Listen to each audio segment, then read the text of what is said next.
Jorge Masvidal versus Nate Diaz in boxing takes place this weekend, and I'm going to be giving my prediction for the fight. And I think that this is going to be a very clear and obvious unanimous decision from Jorge Masvidal.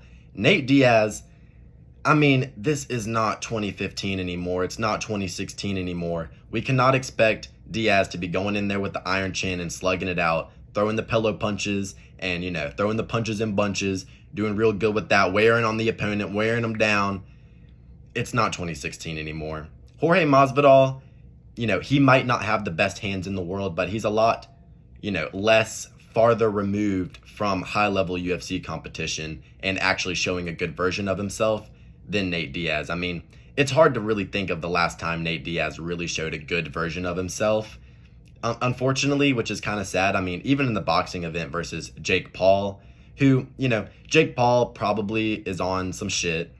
And, he's been training boxing specifically for years now. So not a huge, diss on Nate Diaz for losing that matchup, but still not a great look whatsoever. Got dropped in that matchup. He was a little bit off balance, but the chin isn't what it used to be. It's not what it used to be. He's taken a lot of damage over the years.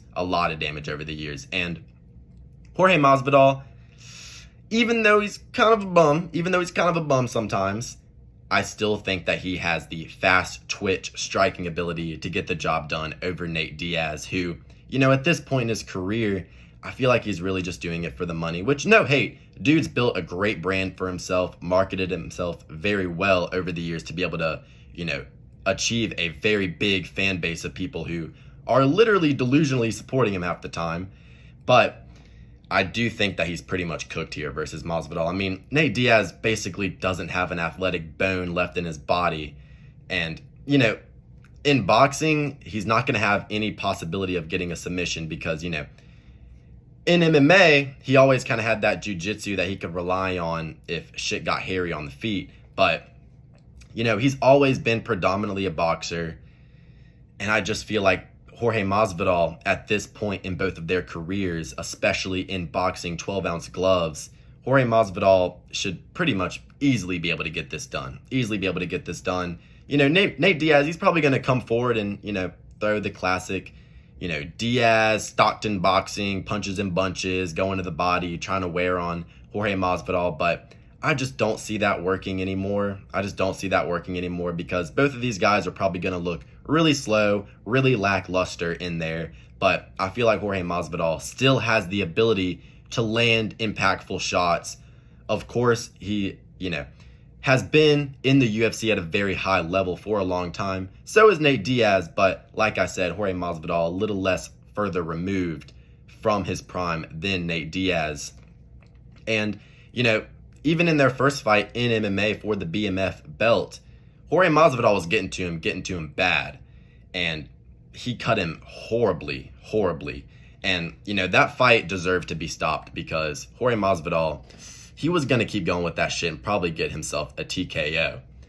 I could see him cutting Diaz again because we all know that Diaz, both of them, they have that horrible scar tissue above their eyelids that literally gets cut basically every time they fight, unless they're fighting another washed up, old head like Tony Ferguson. And even in the Tony Ferguson fight, I mean, holy shit.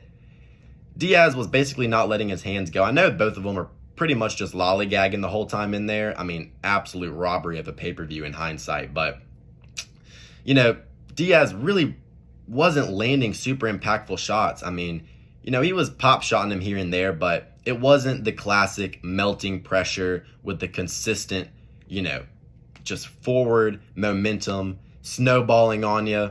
He doesn't do that anymore. He really just goes in there looking for a paycheck, looking to survive. And literally no hate to Diaz, absolute legend of the sport. But at this point in his career, both of these cats being 39 years of age, I think Jorge Masvidal is still delusional enough and still has a big enough ego to kind of care about this fight and the result of it. I do think that Jorge Masvidal would actually be pissed if he lost. I don't really think that Nate Diaz would give a fuck. So, just in terms of their preparation and everything like that going into this, I feel like Jorge Masvidal is going to be taking it a bit serious. Diaz, of course, in the past, he has helped pro boxers in their camp and everything like that. But I just really don't think he's that invested in it anymore. And I really just don't think he gives a fuck, which that's always kind of been his mentality. Oh, I don't give a fuck, man. I don't give a fuck if I win or lose. I win at the end of the day. I just ran out of time. I mean, that's just such a fucking big cope. I mean, get real. Get real. Jorge Masvidal, I feel like he's going to piece him up and just land the more impactful shots over the course of 10 rounds here in this boxing match. I don't think he'll be able to knock out Diaz here, especially in the 12-ounce boxing gloves. But give me Jorge Masvidal to win this fight by decision, just purely based on the fact that he's further removed from being at a high level in the UFC and in combat sports striking in general. I feel like Nate Diaz really just doesn't give a fuck at this point, and he's going in there for a paycheck. I don't think he's going to be able to roll back the clock and fight like he did in 2016. I just don't see that dog in him anymore, unfortunately. I just really think he's kind of checked out. Give me Masvidal by decision here. Pretty confident on that pick.